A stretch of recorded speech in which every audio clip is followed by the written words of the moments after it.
नमस्कार दोस्तों, मैं ज्योति कुमारी और आपका स्वागत है सिनेमा वोकल पर। इस चैनल पर आपको मूवीज एक्सप्लेन्ड से जुड़ी मजेदार और जानकारपूर्ण वीडियो मिलेंगी।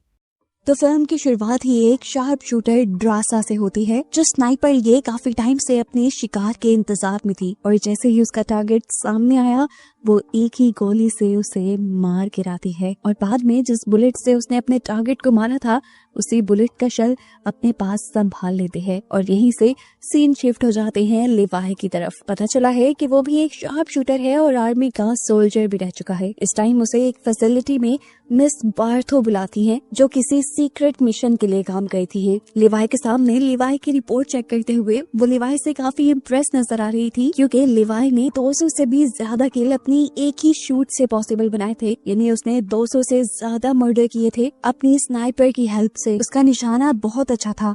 अब वो लिवाई से कुछ बातें करती हैं और उसे अपने सीक्रेट मिशन के लिए हायर कर लेती हैं। दूसरी तरफ दोबारा हमें ड्रासा को दिखाया जाता है जो रशिया में अपने डैड के पास आई है। ड्रासा एक बाउंटी हंटर है, यानी पैसों के लिए वो दूसरों को मारने का काम करती है, लेकिन उसके बाद उसे अपने किए पे काफी पछतावा होता है। वो हर साल उन बुलेट्स के शेल अपने डैड को लाकर देती थी जिनसे उसने अपने टारगेट्स को मारा था ताकि उसका दुख थोड़ा हल्का हो जाए।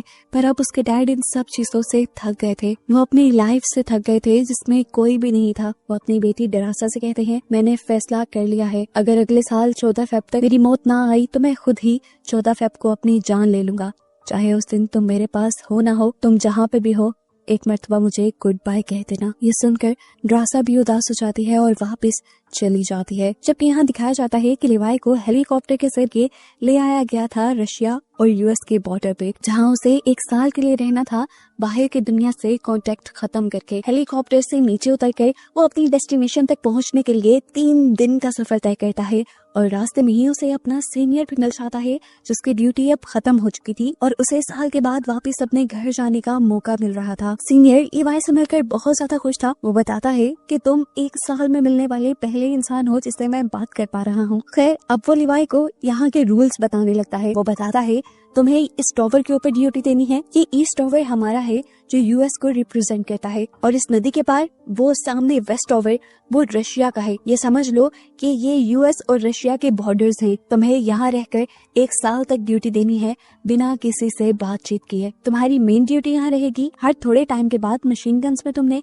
बुलेट डालनी है। अगर कोई ट्रैकिंग डिवाइस खराब हो जाए तो तुम्हें उसे ठीक करना है और अगर नीचे से किसी तरह के सायरन की आवाज आई तो तुम यहाँ से बहुत तेज भाग जाना, इतना तेज कि 4 किलोमीटर का रास्ता एक सांस में ही पार कर देना। हैरान होकर लिवाई पूछता है, आखिर ये सब क्यों कह रहे हो? तो वो सीनियर बताता है, मुझे मेरे सीनियर ने ये इंस्ट्रक्शन दी थी, उसको उसके सीनियर ने ये इंस्ट्रक्शन दी थी और यही इंस्ट्रक्शंस मैं तुम्हें दे रहा हूँ, इससे ज्यादा हमें भी कुछ नहीं पता। अब लिवाई उससे एक और सवाल करता है कि आखिर यहाँ पर इतनी हाई सिक्योरिटी क्यों रखी जाती है? ये सुनकर वो सीनियर उठता है और एक बॉम्ब उठाकर नीचे फेंक देता है। बॉम्ब के नीचे फटते ही बहुत ही अजीबो गरीब आवाजें सुनाई देती हैं जैसे वो कोई खतरनाक क्रिएचर्स हो। सीनियर बताता है, ईस्ट और वेस्ट टॉवर के दरमियान में ये जो जगह है इसका नाम है द गॉर्ज। यहाँ पर कोई भी नहीं जाता और मानो जैसे इसके अंदर कोई खतरनाक क्रिएचर्स रहती हों जिनको ऊपरी दुनिया तक आने से रोकना ही हमारा काम है। अगर ये क्रिएचर्स ऊपर आए तो तुम्हें इन्हें मशीन गन से मार देना है। ईस्ट और वेस्ट टॉवर का बस यही काम है। सारी बातें बताने के बाद ये सीनियर यहाँ से चला जाता है। दिखाया गया कि उसे लेने के लिए एक हेलीकॉप्टर आया था जिसने सीनियर से उसकी कुछ इंफॉर्मेशन ली, यहाँ पर काम करने के बारे में पूछा और फिर उसे लेकर यहाँ से चला गया। लेकिन ज्यादा दूर नहीं, थोड़ी ही आगे लिवाई की नजरों से दूर जाने पर उन्होंने इस सीनियर की रस्सी काट दी और वो दी गॉर्ज में जाकर गिर गया, जिसका साफ मतलब था कि यहाँ पर जो भी कोई ड्यूटी करता था वो वापस अपने घर नहीं जाता था और इस चीज के बारे में लोगों को बताया भी नहीं जाता था। यानी अब लिवाई भी यहाँ से बचकर नहीं जा पाएगा और उस मासूम को इस बारे में कुछ पता भी नहीं है। खैर सीन कट होता है और हमें लिवाई की नेक्स्ट डे लाइफ को दिखाया जाता है। उसने अपना काम शुरू कर दिया था। मशीन गन में खत्म हुई हुई बुलेट्स रीलोड की, यहाँ आगे कुछ सिस्टम चेक किए और उसके बाद ट्रैकिंग डिवाइस को ठीक किया। इसके बाद वो अपने हेडक्वार्टर को सारी डिटेल्स देता है और यहाँ की बाकी चीजें सर्च करने लग जाता है। दिन यूं ही गुजरते रहे। एक दिन उसे वेस्ट टॉवर से मशीन्स चलने की आवाजें आई। उसने सोचा चलो चेक तो करूं। दूरबीन से जब उसने आगे को देखा तो वहाँ एक लड़की थी जिसके बारे में हम जानते हैं कि वो ड्रासा है। उसे भी लिवाई की तरह वेस्ट टावर पर जॉब दे दी गई है कि उसने सरहद की रखवाली करनी है और नीचे गॉड्स से आने वाले मॉन्स्टर्स को मारना है। ये दोनों चाहे एक दूसरे से काफी दूर थे लेकिन फिर भी एक दूसरे से कांटेक्ट कर सकते थे, लेकिन महीनों इन्होंने यही सोचते हुए गुजार दिए कि क्या इन दोनों को एक दूसरे से कांटेक्ट करना भी चाहिए या नहीं। एक दिन दिखाया जाता है कि ड्रासा अपनी बर्थडे सेलिब्रेट करने के लिए बैठी हुई थी। ड्रासा को कुछ एक्साइटिंग मिल नहीं रहा था तो उसने गोली चलाकर लिवाई को ही अपनी तरफ अट्रैक्ट किया। एक बोर्ड पे लिखकर उसका नाम पूछा तो लिवाई ने उसे बताया कि नाम बताना यहाँ अलाउ नहीं। ड्रासा को थोड़ा अजीब लगता है और वो बोर्ड पर लिखकर लिवाई से कहती है, आज मेरा बर्थडे है और मैं जो चाहूँ वो करूंगी। मैं अभी डांस करने लगी हूँ, तुम बस मुझे देखो और बताओ तुम्हारा फेवरेट मूव क्या है। लिवाई बेचारे को तो डांस नहीं आता था, उसने ये बात बता दी तो ड्रासा ने पूछा फिर आता क्या है।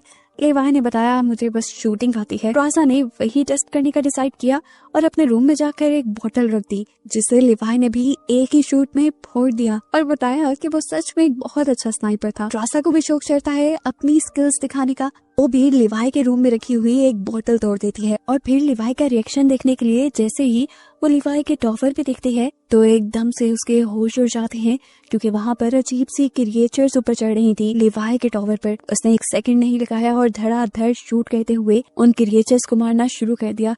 लिवाई को भी समझ नहीं आई कि ड्रासा क्या कर रही है। उसने जब नीचे से क्रिएचर्स को ऊपर आते देखा तो फौरन उसने भी अपनी पोजीशन ले ली और धड़ाधड़ गोलियां चलाते हुए ऊपर आने वाली सभी क्रिएचर्स को मार डाला, जिसमें उसका ड्रासा ने भी काफी साथ दिया था। ड्रासा जो लिवाई के टॉवर पे ध्यान दिए हुए थी, उसने अपने टॉवर पर तो देखा नहीं, उसके भी टॉवर पे बिल्कुल उसके करीब एक मॉन्स्टर आ गया। इससे पहले कि वो ड्रासा के ऊपर हमला कर देता, पीछे से ठीक वक्त पर लिवाई उसे शूट करके मार डालता है। मिशन खत्म करते करते सुबह हो जाती है और ड्रासा लिवाई को बताती है कि ये मेरा जिंदगी का बेस्ट बर्थडे था। लिवाई हंसता है और ये दोनों अपने काम पे लग जाते हैं। अब जितनी मशीन गन्स की गोलियां इन्होंने इस्तेमाल कर ली थी, ये लोग उसे दोबारा फिल करने लग जाते हैं। दिन गुजरते रहते हैं और दिखाया जाता है काफी वक्त गुजर गया है। इस दौरान ड्रासा और लिवाई के दरमियान की दोस्ती काफी बढ़ चुकी थी। ये लोग दूर तो थे लेकिन काफी टाइम एक दूसरे के साथ गुजारते थे। दूरबीन के जरिए एक दूसरे के साथ चेस खेलते थे, ड्रम्स बजाकर एक दूसरे को एंटरटेन करते थे और एक दूसरे से बातें भी करते थे। देखते ही देखते 14 फरवरी का दिन भी आ जाता है जब ड्रासा के डैड ने खुदकुशी करने का डिसाइड किया था। ये दिन ड्रासा के लिए बहुत मुश्किल था और उसने मैसेज लिखकर लिवाई को बताया भी कि ये दिन मेरे लिए बहुत मुश्किल है, आई विश कोई इस दिन मेरे पास होता। फिर क्या था, लिवाई अपनी तैयारी शुरू कर देता है। अपने पास मौजूद चीजों से एक गैजेट बनाता है और तार के जरिए वेस्ट टावर पे जाने का डिसाइड करता है। एक छोटे से रॉकेट के जरिए अपनी रस्सी वो वेस्ट टावर तक फेंक देता है, जिसे पकड़कर ड्रासा अच्छी तरह बांध देती है और आने से पहले लिवाई उसे लिख के बताता है, कैसा हो अगर आज हम दोनों डिनर साथ करें। जो सुनकर ड्रासा काफी खुश हो गई और अब लिवाई ने तार के जरिए अपना सफर शुरू कर दिया। आधे रास्ते तक तो वो ग्रेविटी की वजह से चला गया, लेकिन आगे का सफर उसे लटक लटक कर मुश्किल से तय करना पड़ा। लेकिन फाइनली वो अब ड्रासा के पास था। दूसरी तरफ ड्रासा उसको वेलकम करने के लिए फ्लावर्स लिए खड़ी थी, लेकिन इस टाइम लिवाई की हालत काफी खराब थी। 2 घंटे की वो मेहनत करके आया था, उसे फ्रेश होने की जरूरत थी। फ्रेश होने के बाद दिखाया जाता है कि ये दोनों डिनर के लिए बैठ जाते हैं। डिनर करते हुए ड्रासा आखिर बता ही देती है कि आज का दिन उसके लिए क्यों इतना मुश्किल था। वो बताती है कि उसके डैड आज के दिन सुसाइड कर चुके होंगे, इसीलिए वो बहुत दुखी थी। ड्रासा का ध्यान भटकाने के लिए लिवाई उसे अपनी बैकग्राउंड स्टोरी बताने लगता है कि उसके डैड, ग्रैंडपा सारे ही सोल्जर्स थे। बातें करते हुए ये लोग डांस करना शुरू कर देते हैं और काफी टाइम एक साथ गुजारते हैं। लिवाई ने रात यहीं गुजारी और सुबह होने पर वापस जाने के लिए अपनी तार से लटक गया, लेकिन गलती से ये तार उसके टॉवर वाले माइन से टकरा गई और बम ब्लास्ट होने की वजह से वो तार टूट गई और लिवाई जाकर सीधा दी गॉर्ज में गिर गया। लिवाई की जान बचाने के लिए ड्रासा भी कुछ पैराशूट्स और गन लेकर दी गॉर्ज के अंदर जंप कर देते हैं, जो पानी से भरा था। इस पानी के अंदर अजीब येलो लाइट थी और हर जगह अजीबो गरीब चीजें थी। इस टाइम लिवाई एक दरख्त से उल्टा लटका हुआ था और उसके ऊपर काफी सारे पांव वाला एक बड़ा सा क्रिएचर हमला करने के लिए आ जाता है, जिसे लिवाई अपनी गन से शूट करके मार तो देता है, लेकिन इस सब में दरख्त की वो शाख भी टूट जाती है जिसके साथ वो लटका हुआ था। वो नीचे आकर किसी और क्रिएचर पर गिर जाता है, जो क्रिएचर उसके ऊपर गिरते ही अपना मुंह खोल लेती है और दांतों को उसके जिस्म के ऊपर स्टैब करने वाले अंदाज में लगा देती है। इससे पहले कि ये क्रिएचर लिवाई को पूरी तरह अपने अंदर अब्सॉर्ब कर लेती, ड्रासा ठीक वक्त पे यहाँ पहुंच गए इस क्रिएचर के टेंटिकल्स पे शूट करके लिवाई की जान बचा लेते हैं। इससे पहले कि यहाँ पे लोग रिलैक्स हो पाते, कुछ अजीब से घोड़ों की तरह के क्रिएचर्स के ऊपर अजीब क्रिएचर्स सवार होकर इनके ऊपर हमला करने के लिए आ जाते हैं। यहाँ पर जो भी क्रिएचर थी वो अपनी असली हालत में नहीं थी। ऐसा लग रहा था कि मानो ये सारी क्रिएचर्स दो या तीन तीन चीजों का हाइब्रिड हो। जिस तरह ये घोड़े, इनके अंदर से अजीब टेंटिकल्स निकल रहे थे और उनके ऊपर जो इंसान थे वो किसी दरख्त और इंसान की शक्ल के थे। ये दोनों अपनी जान बचाने के लिए अपनी गन्स तान लेते हैं और अपने सामने आने वाले सभी दुश्मनों को मारते हुए आगे बढ़ने की कोशिश करते हैं। बेसिकली तो इनको यहाँ से वापस अपने टॉवर्स पर जाना था, लेकिन ड्रासा नीचे आते हुए अपनी वो डिवाइस खो चुकी थी जो रस्सी के जरिए इनको ऊपर की तरफ खींचती थी। ना चाहते हुए भी इन्हें इस गॉर्ज के अंदर ही आगे बढ़ना पड़ता है, जहां हम देखते हैं कि पहले जो धुंध इनके इर्द गिर्द येलो कलर की थी वो अजीब तरीके से ब्लू कलर में बदल जाती है और इन्हें यहाँ पर एक फैसिलिटी दिखाई जाती है जो एक साइंटिस्ट की थी जिन्होंने पहली मर्तबा बॉम्ब बनाया था। इस फैसिलिटी के इर्द गिर्द पूरी एक कम्युनिटी भी थी। ड्रासा और लिवाई ये देखकर हैरान थे कि ऐसे एक पूरी कम्युनिटी तबाह हो सकती है। चारों तरफ इन्हें खतरा ही महसूस हो रहा था, जिससे बचने के लिए ये लोग एक चर्च के अंदर चले गए, लेकिन इस चर्च के अंदर भी खतरा कम नहीं था। यहाँ पर बड़े बड़े स्पाइडर्स थे जिनकी मुंह की जगह इंसानी चेहरे थे और दांत बहुत ही ज्यादा खतरनाक, और वो एकदम से जंप करके लिवाई और ड्रासा दोनों के ऊपर ही हमला कर देते हैं। ये दोनों इन स्पाइडर्स को अपने ऊपर से उतारते हुए शूट करके यहाँ से बाहर निकलते हैं और एक दूसरी फैसिलिटी के अंदर जा घुसते हैं। ये जगह उन्हें किसी लैब की तरह लग रही थी। इसी लैब के अंदर इन्हें एक डीवीडी मिलती है जिसे प्ले करने पे ये एक डॉक्टर की वीडियो थी जो यहाँ पर होने वाले एक्सपेरिमेंट की डिटेल बता रही थी। असल में वो लोग एक्सपेरिमेंट कर रहे थे इंसानों के डीएनए पे। वो आम इंसानों को सुपर ह्यूमन बनाना चाहते थे और इन सुपर ह्यूमंस को अपने डिफेंस सिस्टम में यूज करना चाहते थे, यानी वो इन सुपर ह्यूमंस को सोल्जर्स बनाना चाहते थे। लेकिन इन लोगों का एक्सपेरिमेंट खराब हो गया, जिसकी वजह से इंसानों के डीएनए के अंदर हर चीज का डीएनए मिलने लगा। इसलिए यहाँ पर कई किस्म के हाइब्रिड्स बन गए। दरख्तों के अंदर इंसानों वाला डीएनए चला गया, जबकि इंसानों के अंदर दरख्तों वाला। ऐसे यहाँ पे कोई भी दरख्त मिल सकता था जो इंसानों की तरह बात कर सकता है, चल सकता है, और कोई भी इंसान ऐसा भी दिख सकता है जिसके अंदर से शाखें निकल रही हो। एक अजीब बात वो ये भी बताती है कि इनका एक्सपेरिमेंट इतना खतरनाक हो गया था कि दरख्तों के अंदर ऑर्गन्स भी पैदा होने लगे थे। हत्ता कि यहाँ पे जो छोटे छोटे इंसेक्ट्स भी थे, कीड़े भी थे, उनमें भी इंसानों और दरख्तों का डीएनए मिक्स हो चुका था। जैसे अभी हमने एक स्पाइडर देखा, उसके मुंह पे इंसानी चेहरा था। इसे डीवीडी को देखते देखते लिवाई यहाँ पे और भी छानबीन करता है और उन्हें यहाँ थोड़ा सा एडवांस कंप्यूटर मिल जाता है।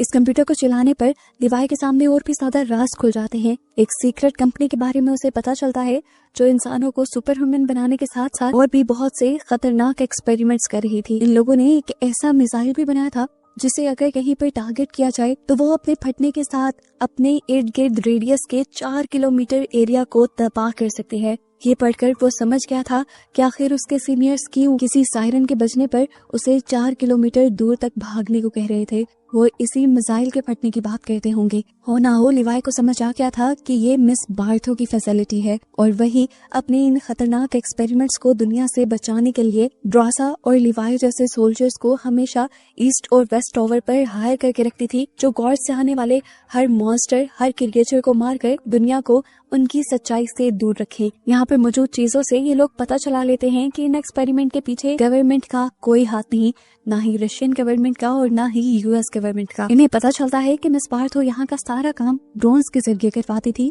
लेकिन फिर भी सारे काम ड्रोन्स और रोबोट नहीं कर सकते थे। जिस तरह ट्रैकिंग डिवाइस चेंज करना, मशीन गन में गोलियां भरना, इस तरह के कामों के लिए उन्हें इंसानों की जरूरत होती थी। इसीलिए ड्रासा और लिवाई यहाँ थे आज। सारी सच्चाई रियलाइज होने के बाद ये लोग फौरन यहाँ से भागने की कोशिश करते हैं, लेकिन उसी दौरान इनके इर्द गिर्द कुछ क्रिएचर्स घेरा बना लेती हैं और इन्हीं का गुमा हुआ वेपन्स का बैग इनके सामने लाकर रख देती हैं। ये इन मॉन्स्टर्स की चाल भी हो सकती थी, लेकिन ड्रासा और लिवाई ने अपना बैग लेने का फैसला किया, क्योंकि अगर इनके पास गन ही ना होती तो ये लोग आगे लड़ते क्या। अब ड्रासा जैसे ही उस बैग को पकड़ने के लिए आगे बढ़ती है तो कोई आदमी उसके पाँव को अपने ट्रैप में बंद करते हुए उसे खींचते हुए एक और जगह पे ले जाता है जो रेड जोन थी। यहाँ पर हर जगह रेड कलर की धुंध फैली हुई थी और इससे अंदाजा लगा सकते हैं कि ये जगह पहले से ज्यादा खतरनाक है। लिवाई भी ड्रासा की मदद करने के लिए बढ़ा तो था, लेकिन उसे समझ नहीं आ रही थी कि ड्रासा मिलेगी कहाँ पर। यहाँ हम देखते हैं कि ड्रासा को इस दरख्त जैसी दिखने वाली क्रिएचर ने उल्टा लटका दिया था। ये एक साइंटिस्ट था जो पहले यही इसी फैसिलिटी में काम करता था और इसका नाम था बी शॉ ड्रासा को जख्मी करके उसका डीएनए चेक करता है और उसे पता चलता है कि ये लोग अभी नए नए ही इधर गिरे हैं, क्योंकि 5 दिन तक यहाँ रहने वाला इंसान ऐसे ही अजीबोगरीब हाइब्रिड क्रिएचर में बदल जाया करता था। अब ड्रासा तो इस क्रिएचर को अपने लिए खतरा समझ रही थी, इसलिए उसने अपने आप को छुड़वा कर यहाँ इस क्रिएचर के साथ लड़ाई शुरू कर दी। लड़ते हुए ड्रासा के हाथ यहाँ एक नुकीली चीज पे लग जाती है, जिससे बार बार वो इस इंसान नुमा दरख्त के ऊपर हमला तो करती है, लेकिन इन्हें मारना तो जैसे इम्पॉसिबल था। वो बताता है कि मैं इंसानों की तरह ऑक्सीजन से भी सांस ले सकता हूँ और एक दरख्त की तरह कार्बन डाइऑक्साइड भी ले सकता हूँ। इससे पहले कि अब वो ड्रासा के ऊपर हमला करके उसे खत्म कर देता, पीछे से लिवाई एंट्री करता है, दूर से ही उसके ऊपर शूट करता है और उसके बाद आग लाकर उसकी सारी जड़ों को आग लगा देता है। अब ये लोग वापस जाने का फैसला करते हैं, लेकिन यहाँ से दूसरी तरफ जाना तकरीबन नामुमकिन के बराबर था। इस जगह पे एक अजीब सा जाल फैला हुआ था जो ह्यूमन और प्लांट के डीएनए से बना था। इस जाल के अंदर बहुत सारे ह्यूमन ऑर्गन्स भी थे और साथ ही साथ दरख्तों की जड़ों की तरह ये एक नेटवर्क की तरह फैला हुआ था। सिंपल लैंग्वेज में कि इंसान और दरख्त यहाँ पे आपस में कनेक्टेड हुए थे। अब खतरा तो इन्हें मोल लेना ही था। ये लोग एंटर कर लेते हैं उस जाल के अंदर और आहिस्ता आहिस्ता कदम आगे बढ़ाते हुए ये लोग किसी तरह इस जाल को पार कर ही रहे थे, लेकिन एकदम से ड्रासा का पांव एक गलत जगह पर रखा गया। ऐसे ही जड़ों वाला इंसानी प्लांट एक्टिवेट हो जाता है और फौरन ड्रासा के ऊपर हमला कर देता है। इससे पहले कि ये प्लांट उस पर कुछ करते, लिवाई ड्रासा को खींच के निकाल के बाहर ले जाता है और इस प्लांट को अपनी फायर गन से जला देता है। यही रेड जोन में इन्हें फाइनली एक गाड़ी भी मिल जाती है, जो इनके लिए तो एक तोहफा ही थी। ये लोग उसमें बैठकर गाड़ी चलाते हुए ब्लू जोन में आ जाते हैं।